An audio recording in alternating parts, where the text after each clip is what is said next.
Bronchoscopy करा जाता है ब्रोंकोस्कोप से,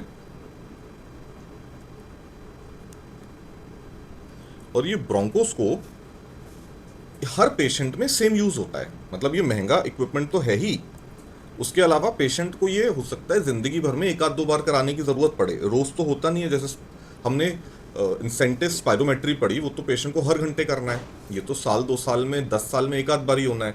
तो ये इंस्ट्रूमेंट क्योंकि महंगा है और बार बार यूज होता है अलग अलग पेशेंट्स में, इसलिए इसकी नॉर्मल क्लीनिंग नहीं होती, इसका स्टेलाइजेशन होता है। दोनों में फर्क ये है, टेबल गंदी दिख रही है, धूल है, गीले कपड़े का पोंछा लगा दिया, साफ हो गई।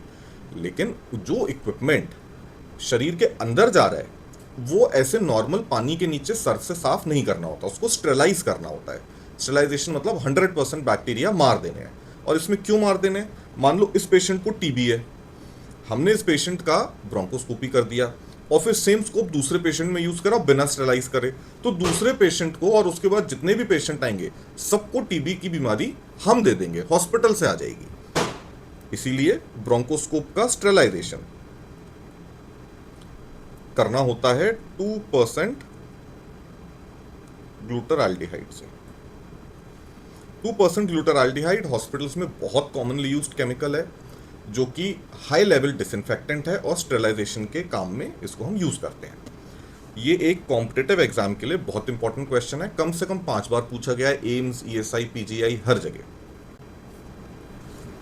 अब हम ये समझते हैं इस ब्रोंकोस्कोपी करने का पर्पस क्या है।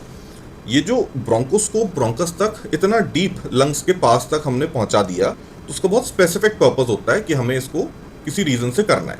पहला तो है अगर अंदर कोई फॉरेन बॉडी है,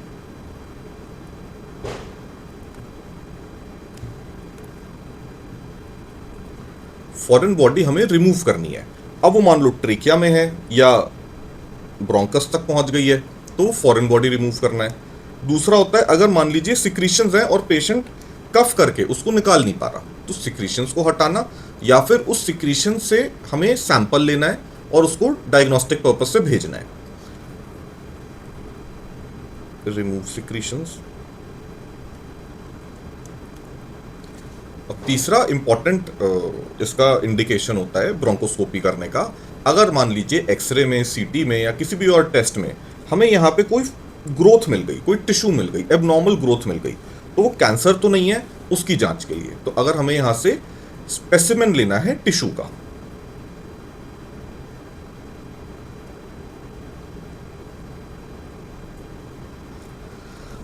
ये तीन रीजन होते हैं, 3 पर्पस होते हैं या फिर इंडिकेशन होते हैं ब्रोंकोस्कोपी करने के।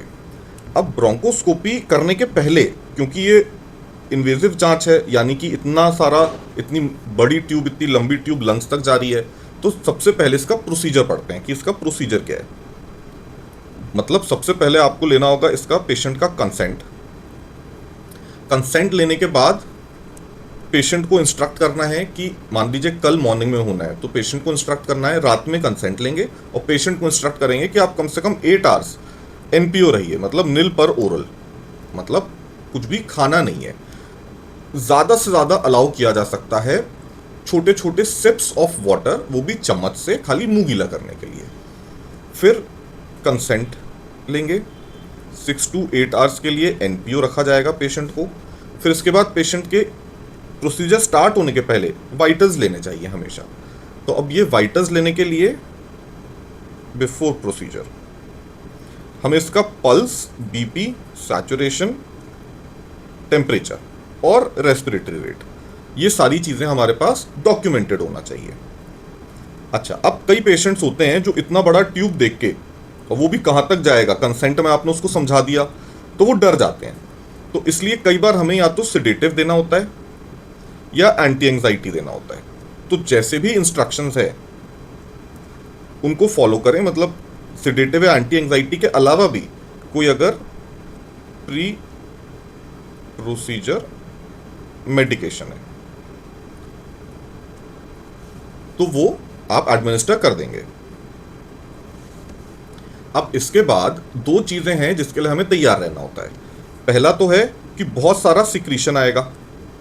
जैसे ही आपने ब्रोंकोस्कोप अंदर डाला, हो सकता है पेशेंट का कफ रिफ्लेक्स एकदम से एक्टिवेट हो और पेशेंट बहुत सारा कफ कर दे।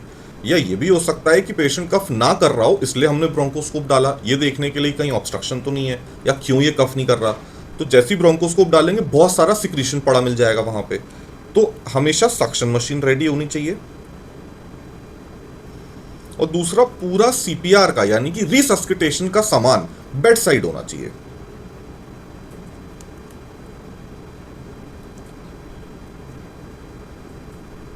अब रिसस्किटेशन की ट्रॉली होगी या फिर ट्रे होगी, जो भी होगा, हर हॉस्पिटल का अलग अलग सिस्टम होता है। तो सक्शन मशीन अलॉन्ग विथ रिसस्किटेशन का सारा सामान बेड साइड रेडी रखना चाहिए।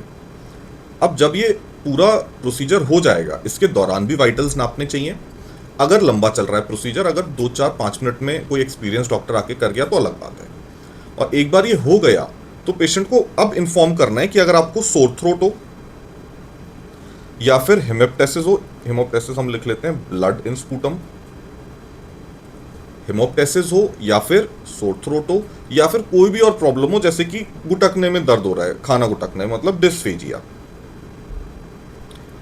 तो डरना नहीं है, वो अपने आप विथ टाइम ठीक हो जाएगा और ये बहुत कॉमनली हो जाता है।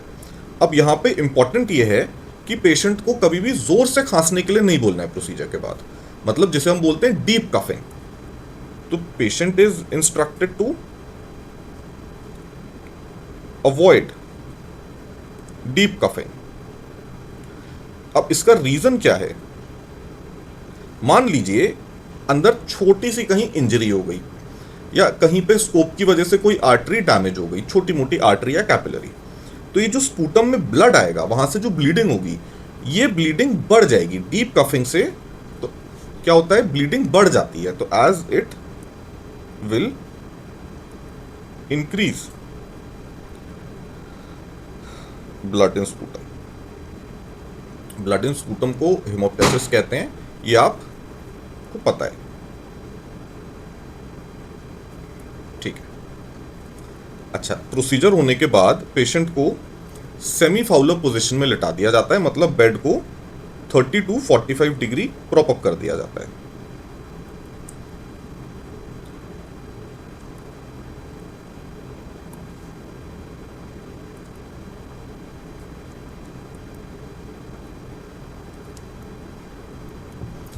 अब सेमी फाउलर पोजीशन में पेशेंट को लिटा के आप उसको खाना खाने के लिए अलाउ कर सकते हैं, लेकिन उसके पहले ये देखना चाहिए हमेशा कि गैग रिफ्लेक्स है, यानी कि पेशेंट कफ कर रहा है या नहीं कर रहा है। तो always check gag reflex before giving feed to patient after procedure. और पेशेंट का हेमोप्टेसिस हमें वॉच करना है, पेशेंट का रेस्पिरेटरी डिस्ट्रेस वॉच करना है, और फिर वाइटल्स तो वॉच करनी है जब तक पेशेंट, अगर कोई प्रॉब्लम है तो स्टेबल नहीं हो जाता। तो वॉच फॉर